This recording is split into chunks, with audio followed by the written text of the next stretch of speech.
Hey, what's up everyone? Welcome back to Crown Stag voiceover. My name is Neil Glasgow. In today's video, what I want to talk to you a bit about is diversifying within voiceover to maximize your returns and earn as much money as you possibly can. So, with that in mind, let's get into it.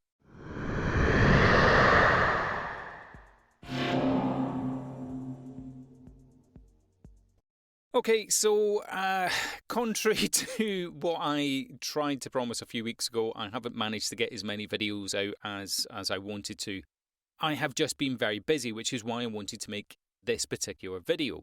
Now, over the last couple of weeks, I have actually been writing, producing, directing people all over the world for various projects that I'm working on at the moment. Now, these are funded client projects. And the way that this came about is a contact that I have at a marketing and advertising agency has their own clients. And they've used me maybe 6 or 7 times now to voice their particular jobs. But they are now looking out into various areas. And this is mainly third sector. So if you're not familiar with third sector, that's charity, public sector, that sort of stuff. Not the best budgets, okay? So what they try to do is get as much bang for their buck as they can. And where I've worked with them in the past, I have recorded, I've maybe edited, I've maybe produced some stuff for them, all with a cost, but maybe not the cost that you would tend to associate with something of that caliber. Now, what I wanted to talk to you about is when you start to look at how much money you're earning per project and per engagement. Now, we've talked about this a few times before. I mentioned about my basic studio fee, and if you don't have your basic studio fee, for anyone new, a basic studio fee is the cost for you to get inside the booth. If you have your own booth, that's your cost. Otherwise, that's the cost that the studio that you book charges, right? So you might not see that money, but it means that you're not paying that money. So the basic studio fee is essentially the client hiring the booth, the studio time for you to record in. What you can get on top of that is if you're in a position where you can edit, produce, direct, write, proofread, all these sorts of things, you can start adding these as elements for your overarching offering, okay? And with the project that I've been working on over the last few weeks, a couple of you might be watching this who I've actually cast or I've reached out to cast as well. Working on a charity project that's all around suicide survival and prevention. And what they're looking at, and I really resonated with this project. I've known people, unfortunately, in that scenario. So really resonated with this project and really wanted to make sure that I could support it as much as I can. Now, as I say, budget is limited. And it was quite interesting to me that I was able to reach out to really new voiceover artists, some with various levels of experience. Maybe they've been doing it 2 or 3 years. A couple of people, it was literally like week 1, okay? And I managed to reach out to them through Reddit and a few different forums. Got some test reads, put them over to the client. Client selected the people that they wanted to work with, and then I started to engage with them, started to direct them. Really, it can be that easy, and that is not me choosing who it is. That's me essentially acting as the agent on behalf of these people to get their first gigs through.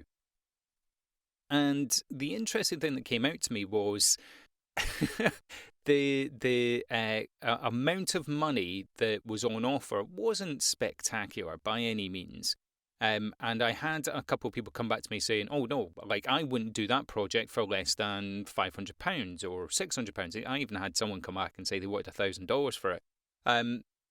No, unfortunately, it's just not in the realms of what the budget was available, nor realistic to what the project actually was. But the people that are working on this, we've recorded most of it. We're editing it now. Everybody's getting paid, and we're talking like a minute worth of audio here, and they're getting paid £100. Now, a couple of people are in the States. One person I think's in the Caribbean. 2 people are in Britain, and I think one person is in Turkey, if I remember rightly. And exchange rates matter. So I had people, especially in the States and in Turkey, just going like, "That's a hell of an amount of money for a minute's work." And it's one of the things that I've said a lot before. If you're working a voiceover gig that doesn't pay that well, say you're doing 6 10-minute records and you get paid $10 an hour for it, well, that's not the worst gig in the world, right? If you're getting paid $60 to $100 an hour, if you factor that out in a day, if you do 4 or 5 hours worth of audio work, quite a lot for talking, but space it out through your day, $300, $400 a day, and you can get that regularly, do it. I started off my career doing fairly similar numbers, actually. And you've got to bear in mind that $300 a day, 70 grand pre-tax, not bad. $100 a day, what's that, 120,000 a year? Math is probably off on that one, but you get my gist. You can earn some really good money doing this, and this is why I wanted to make this video. Now, the charge that I'm giving with this client is I am charging them for music, I'm charging them for direction, I'm charging them for audio production, I'm charging them essentially to cast the bit, I'm charging them for basic studio fee, and I'm charging them for my voice that's going to be used on it as well. I've essentially got 6 paydays coming from one gig. And that is also making sure that I guarantee everyone that works with me on this project gets paid on time, gets paid the amount that we've agreed to, and they will be provided with the finished product that they can use as well.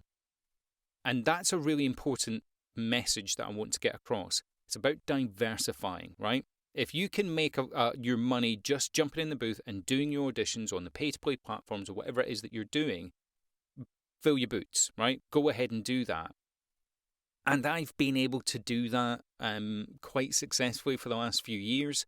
But the reality is, if I've got the opportunity to make more money and diversify, because I know how to produce audio, because I know how to direct, these are skills that you can either accumulate or that you can specifically go out and learn. But if you can make your offering a lot better, $100 an hour is nothing. You can earn thousands an hour. Now, that's definitely not saying that that's what this project is paying. It's really not. Like I said, third sector.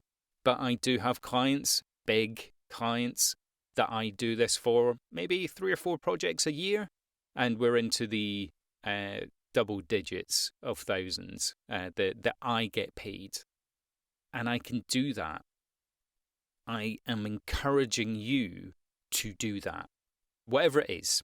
If you need to do your own podcast, do it, produce it. Do all the audio, do all the directions, do all the editing. Learn how to do that craft. Learn how to do the skills that you pay other people to do on a project. Learn how to do the things that the client pays other people to do on a project. It's not to say that you're going to get it every project, but if you can offer it as part of a repertoire to your client at a reasonable price, they, by and large, will let you do that work and charge that additional extra. And if it's really not going to make you pull your eyelashes out doing, which sometimes the stress can get to you on that, do it. Please do it, because that is a way that you are going to get to these really, honestly, 6-figure years. You see people talking about all the time on other YouTube channels, which I try not to do myself, where they plug their other bits of work, where they're saying that they can do this or that, or training courses, or join my special, blah, blah, blah. I don't do that, you know that. But that doesn't mean that you can't have that skill set and that offering that you can go out to your clients when you're doing your emails, your marketing, whatever it is, you can offer all this stuff. And I promise you, more clients are more interested in people who are a complete package. And that's it. That's the tip for this week. I promise I will try and get these out more often. But please do drop a comment down, and if anyone's got anything that they'd like me to discuss, I will make a video about that too. And remember, you can be a voiceover artist, but you can also do a lot more. I'll see you in the next video.